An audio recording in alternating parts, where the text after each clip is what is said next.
A Fiocruz, Patrimônio da Ciência e da Saúde Pública Brasileiras, completa 125 anos em 2025. Fundada como Instituto Soroterápico Federal em 1900, a Fiocruz enfrentou grandes desafios sanitários desde os primeiros anos de sua história.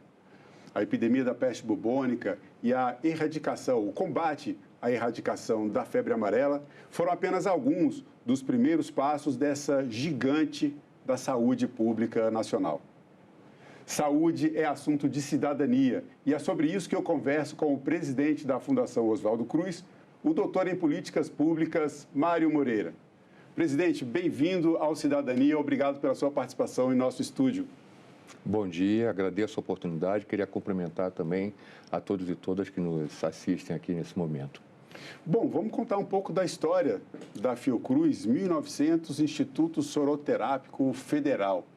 Como é que foram esses primeiros anos e esses primeiros passos, os primeiros combates, produção de vacinas? Conta pra gente um pouco do início da história da Fiocruz. Na tua introdução, você já coloca o grande desafio que Oswaldo Cruz, o nosso patrono, enfrentou quando, convocado pelo governo brasileiro, voltou do Instituto Pasteur da França para combater endemias localizadas, sobretudo, no Rio de Janeiro e em São Paulo, nos dois principais portos do país, que, por conta das condições sanitárias daquele momento, tinham dificuldade de receber navios, porque era a base do nosso comércio naquele momento. Varíola, peste bubônica, febre amarela, foram grandes questões que Oswaldo Cruz enfrentou com base na ciência, mas também numa perspectiva muito clara de saúde pública, de trabalhar para a população, usando todo o seu cabedal científico para intervir nas condições sanitárias da cidade do Rio de Janeiro e de Santos, para que a gente pudesse ter novamente condições de transacionar com o mundo. Fiocruz, portanto, em 1900, era uma das primeiras instituições criadas na jovem República Brasileira, né? Recém-criada, e foi uma das grandes realizações do governo à época de instalar no Brasil uma base científica e tecnológica para lidar com a saúde pública do Brasil. O patrono da Fundação Oswaldo Cruz, da Fiocruz, o médico e cientista Oswaldo Cruz, ele enfrentou grandes desafios logo no começo da história. A erradicação da febre amarela foi uma estratégia, quase que uma estratégia de guerra. Ele enfrentou muitas resistências, mas manteve-se firme com a crença na ciência para conseguir os resultados. Eu queria que o senhor contasse um pouco dessa história, porque isso fala, de alguma maneira, com o nosso passado recente da pandemia da Covid-19, em que a Fiocruz também teve um papel central na superação desse grande desafio sanitário. A história se repete, né? Nada é novidade do que aconteceu na Covid, um debate sobre a contribuição da ciência para combate à pandemia de Covid. E Oswaldo Cruz, à frente do seu tempo, eu diria, um grande pensador da ciência e da saúde pública, que alinhava, como eu já disse, o pensamento científico a uma ação concreta. E você lembra bem, a revolta da vacina foi a primeira revolta popular da República. Oswaldo Cruz foi muito combatido, não foi reconhecida a sua contribuição para a erradicação da febre amarela, mas anos depois se torna um herói do país, provando que ele estava correto nas suas teses, nas suas hipóteses, e que a gente conseguiu controlar a febre amarela, não só com o vetor, mas também com vacinas e tudo mais. Eu acho que isso está no DNA da Fiocruz. A Fiocruz, desde então, vem se movendo por conta de grandes desafios que são colocados à sua frente. Bom, outro papel importante da Fiocruz, e inclusive nesse papel somos nomes como do patrono Oswaldo Cruz e também Sérgio Aroca, foi a reforma sanitária. A Fiocruz, ela é o embrião da saúde pública brasileira, da criação do nosso Sistema Único de Saúde e também do próprio Ministério da Saúde. Como é que foi essa história, esse passo a passo e a importância da Fiocruz na criação desse sistema de saúde coletiva que nós temos em nosso país hoje? Sim, a história da Fiocruz se entrelaça com o próprio parlamento brasileiro, né? E o ponto, eu diria, de maior importância na nossa história recente foi a promulgação da Constituição, que traz a saúde como um direito do cidadão e um dever do Estado brasileiro. E isso, de fato, você lembra bem, a Fiocruz e outras instituições brasileiras, devemos ter essa preocupação em citar que esse movimento foi um movimento nacional, mas, de certa, a Fiocruz, com primazia, construiu, formulou esse modelo e, mais do que formulou, incidiu politicamente na luta pela defesa da saúde como um tema constitucional. O Brasil, um país muito desigual, como sabemos, precisa ter a participação do Estado brasileiro para garantir dignidade ao povo brasileiro. Isso só poderia ter sido feito naquele momento e até hoje com uma Constituição que coloque o Estado como provedor de saúde para a população, assim como a educação também, mas a saúde no centro, e a Fiocruz, vale aqui ressaltar, trabalha o conceito de saúde uma perspectiva muito mais ampla do que a ausência da doença. A saúde é o bem-estar, é o bem-viver, é o direito à moradia, é o direito à cidade, à educação, à segurança, ao lazer. É isso que é a saúde no entendimento da Fiocruz. Por isso que a Fiocruz vem se desenvolvendo em várias áreas do conhecimento, em várias atividades, se articulando hoje com mais de 15 ministérios. Hoje nós temos relações, sempre em projetos relacionados à saúde, mas nessa perspectiva que eu acabo de dizer, do ponto de vista da dignidade humana, do ser humano se realizando enquanto pessoa, que sem saúde não é possível. Vamos avançar um pouquinho no tempo e chegar a uma segunda pandemia, nós falamos dela aqui agora há pouco, a pandemia da Covid-19. Sim. Quais foram os grandes desafios naquele momento? O que é a participação da Fiocruz deixou como aprendizado? Quais as lições aprendidas e os desafios que ficaram a partir da experiência da Fiocruz no enfrentamento dessa pandemia, que foi uma das mais graves da história recente, se não a mais grave, né, da nossa história recente? Sem dúvida nenhuma, foi a maior crise sanitária do nosso tempo biológico, sim, sem dúvida nenhuma, e temos várias lições. A primeira delas é que um tema como esse, da gravidade, da amplitude global que tem, não pode ser resolvido de forma fragmentada por alguns países ou alguns continentes. É uma ação global. Isso foi a primeira lição e o mundo não estava preparado para lidar com isso, tanto do ponto de vista da percepção da dimensão daquela crise que se avizinhasse, como também da preparação e da resposta. Mas eu quero fazer um comentário anterior. Tem um dado que eu sempre apresento e reapresento, que durante o pico da pandemia, quando já existia vacina, 25% da população mundial havia adquirido 75% das vacinas disponíveis. Então, os mecanismos criados falharam e, na verdade, as vacinas ficaram disponíveis para o norte. O sul ficou ao final da fila para vacinas, medicamentos, equipamentos de proteção, respiradores, analgésicos para intubação. Faltou tudo no sul global. Esse, para mim, é o primeiro aprendizado. Depois eu digo para você mais tarde por que eu cito isso. O segundo aprendizado é a necessidade de um sistema global de vigilância, que seja capaz de detectar antecipadamente situações como essa. A gente não estava preparado para isso e o vírus rapidamente se espalhou nesse mundo global, com esse trânsito de pessoas viajando pelo mundo. A Fiocruz ocupou um espaço muito importante e com a ajuda do parlamento, vale a pena ressaltar isso. Como nós atuávamos em várias áreas, a Fiocruz já no início da pandemia treinou toda a região da América Latina para como detectar o vírus a partir de testes moleculares. Reunimos lá no Rio de Janeiro, bem no início mesmo da pandemia, ainda não tinha sido decretada emergência sanitária e cooperamos com todos os países de modo a que eles pudessem detectar a entrada dos vírus em seus países. Mas, a partir daí, tudo se acelerou, como foi visto, e a Fiocruz entrou em várias áreas. A primeira delas, claro, mais importante, foi na vacina. A Fiocruz decidiu, depois de uma rápida, porém profunda análise das vacinas que estavam disponíveis, as tecnologias, porque vacinas não haviam, e nós apostamos tudo na vacina desenvolvida pela Universidade de Oxford, cujo direito de distribuição no mundo pertencia e AstraZeneca. Esse estudo coincidiu com o estudo do Ministério da Saúde e rapidamente a Fiocruz escalonou a produção das vacinas e ofereceu ao Ministério da Saúde, durante a pandemia, 250 milhões de doses de vacina, para além das vacinas que a gente oferece regularmente. Então, foi algo exuberante. Mas a Fiocruz também entrou fortemente no diagnóstico. Para você ter uma ideia, nós produzíamos cerca de 4 milhões de testes rápidos por ano para várias enfermidades e, durante a pandemia, nós pulamos para 84 milhões de testes rápidos distribuídos por todos os cantos do Brasil para que eu tivesse orientação lá terapêutica na ponta do sistema.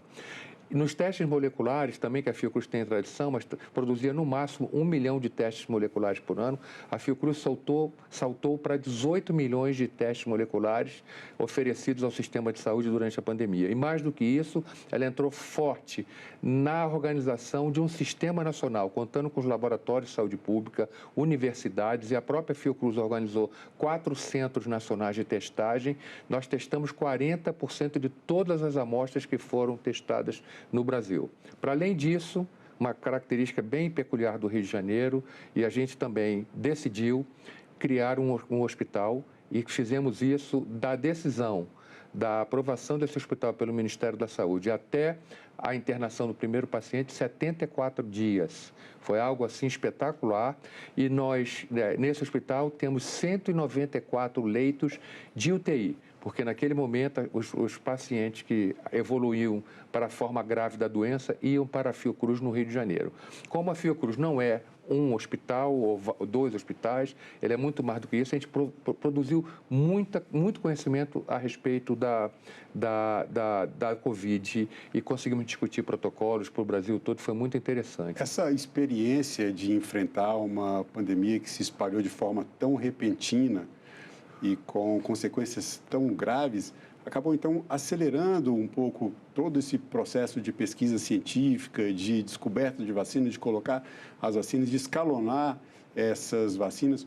Hoje, a Fiocruz, ela estaria preparada para enfrentar uma nova pandemia ou uma nova emergência sanitária? O senhor considera que hoje ela estaria mais forte, mais preparada para um desafio como esse?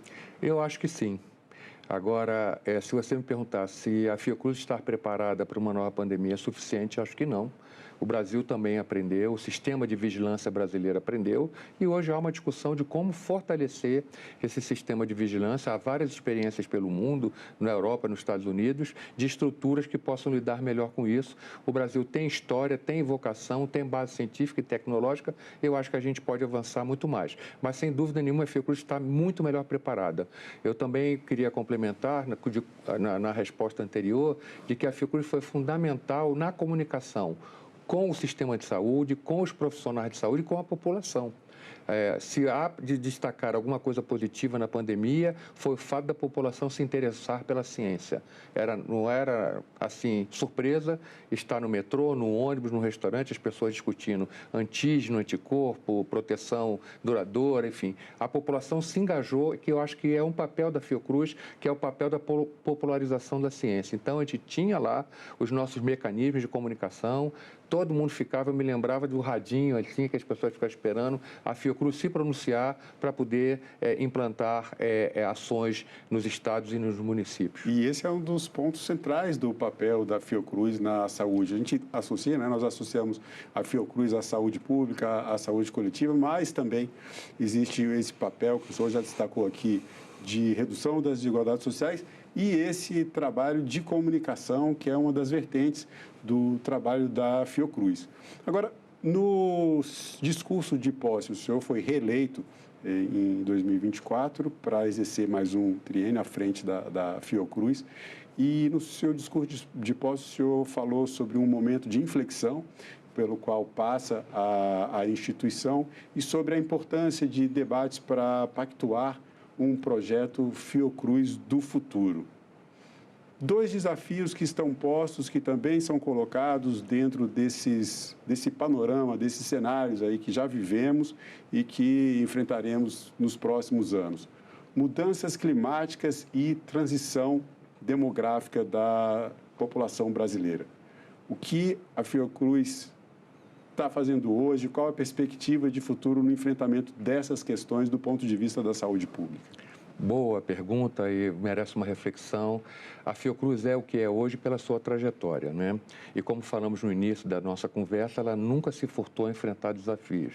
E esses desafios foram transformando a Fiocruz uma instituição singular no mundo. Não há hoje nenhum arranjo de saúde pública, de ciência e tecnologia que alcance o que a Fiocruz é hoje. Nós somos educação, vigilância, comunicação, produção. Nós atuamos em várias áreas e, como você mesmo destacou, na parte de comunicação, na popularização da ciência, a Fiocruz está envolvida com tudo que se relaciona com a saúde. Portanto, nós temos clareza de que esse modelo é a base para aquilo que a gente chama de uma instituição estratégica do Estado brasileiro. Só que respeitamos muito essa trajetória, ela nos inspira, mas ela não nos garante para o futuro. Ela é a base institucional, política, que nos motiva no cotidiano. Os nossos patrões, desde Oswaldo Cruz, citou Sérgio Aroca, temos aí uma linha de lideranças que nos ensinaram que nós temos que ter o pé na tradição e os olhos voltados para o futuro. Esse é um lema nosso e nós estamos agora nesse momento de inflexão, como você falou. A Fiocruz tem desafios. Nós temos uma tradição de 125 anos de pesquisar e atuar na saúde com base na nossa tradição de pesquisa, que são as doenças de fé contagiosas. O sistema de saúde se organizou dessa forma. A Fiocruz organizou seus programas de pós-graduação, os seus programas de pesquisa biomédica, de ciências sociais, ciências humanas, com essa conjuntura, mas hoje o mundo enfrenta esses grandes desafios. A mudança climática, as mudanças climáticas incidindo fortemente no quadro epidemiológico dos países, do mundo, eu diria, e a transição demográfica, que coloca ao Brasil uma pressão espetacular. Temos as doenças infecto-contagiosas, que eu chamo as doenças do passado, que nós não conseguimos debelar ainda, estamos em curso. O governo atual tem dado grande importância a isso, com o programa Brasil Saudável, mas nós temos hoje uma população que está sendo acometida de câncer, doenças neurodegenerativas, cardiológicas, entendeu? E como é que a Fiocruz lida com isso? Nós estamos agora, nesse momento, com um fórum de discussão, de reposicionamento institucional, que chama Fórum Oswaldo Cruz, para reposicionar, fortalecer o que precisa ser fortalecido, mas reposicionar a pesquisa da Fiocruz para lidar com esses grandes desafios. Mas, ao mesmo tempo, nós temos um outro desafio. A Fiocruz é uma fundação autárquica, um modelo organizacional de meados do século passado e que hoje não gera condições institucionais, organizacionais e mesmo jurídicas para que a gente possa avançar em direção ao futuro. Temos dificuldades na lida com orçamento, dificuldades com contratação de pessoal, assim, enfim, uma série de dificuldades que esse modelo nos traz e que hoje a gente já tem um consenso de que ele não é apropriado para que a Fiocruz dê esses passos em direção ao futuro. Somos hoje, vale lembrar, que além disso tudo que a gente fala do campo de vista social, humano e biomédico, a Fiocruz é uma das principais indústrias nacionais farmacêuticas. É a maior independente. Em termos de faturamento, durante a Covid, nós fomos a maior indústria farmacêutica do Brasil, chama indústria farmacêutica pública, né? E que figura sempre entre as 5 principais, mesmo considerando as multinacionais. Uma fundação autárquica não conversa, não lida bem com esse desafio que é a gente manter essa grande indústria a favor do SUS. Presidente, o senhor falou sobre a importância que o diálogo entre a Fiocruz e o Parlamento teve no momento em que enfrentamos a pandemia da Covid-19, que foi um super desafio. Sim. E agora o senhor traz outros desafios que, inclusive, caminham aí também pela área institucional, legal. Como está hoje essa relação da Fiocruz com o Parlamento? Eu sei que o senhor tem uma novidade para trazer aqui para a gente, que em 2025 há uma iniciativa da Fiocruz para aproximar esse diálogo entre a instituição e os nossos parlamentares. O que o senhor traz de novidade para a gente hoje? O Parlamento é um grande parceiro da Fiocruz, apoiando vários projetos, várias emendas individuais, de bancadas, de comissões. A Fiocruz é uma grande instituição apoiada pelo Congresso Nacional. Durante a Covid, o Congresso aprovou uma verba de 1,9 bilhão de reais para que a gente pudesse avançar na produção da vacina. O nosso esforço nesses últimos anos é tratar dessa relação com o Congresso Nacional de uma forma mais articulada e mais organizada. Estamos avançando bastante nisso, não só na lida com as emendas, que é importante, mas eu acho que a nossa relação com o Congresso Nacional é de outro nível, de outro patamar. Com o que você fala da novidade, a Fiocruz está produzindo agora informações que possam retornar de forma organizada aos parlamentares, dando conta do que a gente tem feito com o apoio do Congresso Nacional. Muito importante.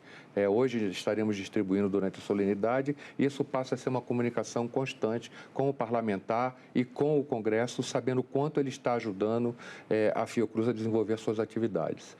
Mas a outra questão, e você já me provoca a refletir sobre isso, porque a gente está discutindo sobre essa instituição estratégica do Estado brasileiro, ela vai passar pelo parlamento, eu não tenho dúvida nenhuma. A construção de um novo modelo organizacional para a Fiocruz vai passar pelo parlamento. Hoje essa discussão está acontecendo em duas dimensões. Dentro da Fiocruz, que tem uma tradição democrática de debater as questões estratégicas relacionadas ao seu futuro, então estamos agora em processo congressual, a Fiocruz possui um congresso interno, vamos discutir isso até o final do ano e colocar nas mãos do governo uma proposta institucional. Ao mesmo tempo, o Ministério da Saúde, a Advocacia Geral da União, o Ministério da Gestão e Inovação do Serviço Público estão também trabalhando nesse processo, em paralelo, buscando no cardápio da administração pública aquilo que mais se adequaria aos interesses e às necessidades da Fiocruz. Em um determinado ponto, essas duas iniciativas vão se conciliar e a proposta é que o governo apresente ao Congresso Nacional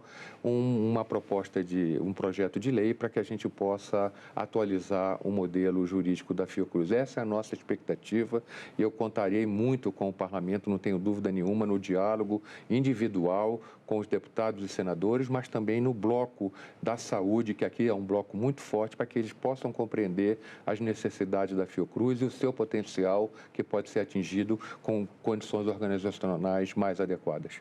O Sistema Único de Saúde brasileiro é uma referência internacional em saúde pública, é um dos maiores sistemas do mundo, se não o maior.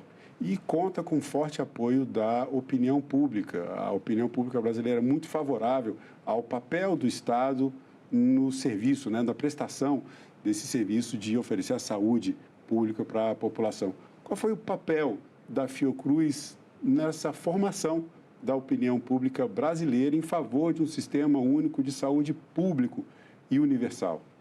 Sem dúvida nenhuma, eu acho que a vacina foi um desses elementos, né? Eu vou contar aqui um caso rápido. Eu recebi a visita da embaixadora britânica aqui no Brasil, né? E ela teve um problema de saúde sério, ela contraiu dengue e evoluiu para uma hepatite fulminante. Ela teve que fazer um transplante de fígado no Brasil e o fez. E você sabe que transplante aqui no Brasil é SUS puro, né? Assim, é ele que organiza toda a disponibilidade, o banco da disponibilidade dos órgãos para serem transplantados, o controle de qualidade, os testes que são feitos para isso. E ela me fez a seguinte observação há cerca de um mês. Eu sei que o NHS, o sistema inglês, foi a grande referência para a construção do Sistema Único de Saúde, mas eu acho que hoje o NHS tem que vir aqui ver o que o SUS está fazendo. Então, isso nos enche de orgulho, né? Não só pelas atividades da Fiocruz, mas porque o Sistema Único de Saúde. Ontem à noite eu tive contato com algumas pesquisas qualitativas que foram apresentadas no Ministério da Saúde e é impressionante. A gente teve uma queda na pandemia e por outras questões que aconteceram durante a pandemia, mas hoje o Sistema de Saúde volta a ser reconhecido pela população brasileira. 3/4 da população brasileira, no mínimo, acreditam e confiam no Sistema Único de Saúde. Então, é um dado muito importante. A Fiocruz, como sempre esteve envolvida, ela própria foi o programa de imunização brasileiro, foi ela que conduziu durante muito tempo até a criação do PNI. A gente não só produzia as vacinas, mas como comprava as vacinas. Temos 2 grandes hospitais que têm amplitude nacional. O Instituto Fernandes Figueira, que cuida da saúde da mulher, da criança e do adolescente, o Instituto Evandro Chagas, que é o Instituto Nacional de Infectologia, que tem capilaridade pelo Brasil todo. Temos 49 programas de pós-graduação. Então, o número de alunos que estão espalhados pelo Brasil hoje em posições-chave são os nossos diplomatas da saúde pública. O senhor trazendo esses dados, me vem à mente que essa formação da opinião pública é uma característica da educação também que a Fiocruz dá e a melhor forma de educar é pelo exemplo, né? Então, acho que com esse exemplo que a Fiocruz dá, materializando todo o seu trabalho à frente da saúde pública, é o maior vetor dessa formação da opinião pública brasileira. Agora, como toda instituição, a Fiocruz tem missão, visão, valores. E dentre os valores centrais da Fiocruz está o direito à saúde e a cidadania ampla. E para o senhor, presidente, o que é cidadania? Cidadania, para mim e para a Fiocruz, eu sou aqui um tradutor da nossa missão, dos nossos valores, é a dignidade humana. É o direito à vida plena, onde as pessoas possam se desenvolver como pessoas e ter uma vida digna. E para ter isso, como eu lhe disse, nós temos que ter um conjunto de políticas públicas, de condições de viver que o Estado tem que prover. Moradia, educação, direito ao lazer, direito à cidade, enfim, direito à saúde pública, que é uma questão contemporânea que tem interferido muito na saúde das pessoas. É nisso que a Fiocruz acredita, é na ciência, na saúde para uma vida digna. É esse que é a mensagem que eu gostaria de deixar aqui como mensagem final para essa excelente conversa que estamos tendo. Bom, presidente Mário Moreira, eu agradeço mais uma vez a sua participação em nosso programa. Obrigado pela entrevista. Muito obrigado a todos e todas que nos escutaram aqui também. E eu agradeço também a você que acompanha a programação da TV Senado. Assine o canal da TV Senado no YouTube, ative as notificações e acompanhe toda a produção do Poder Legislativo diretamente da fonte. Na TV Senado, democracia é todo dia.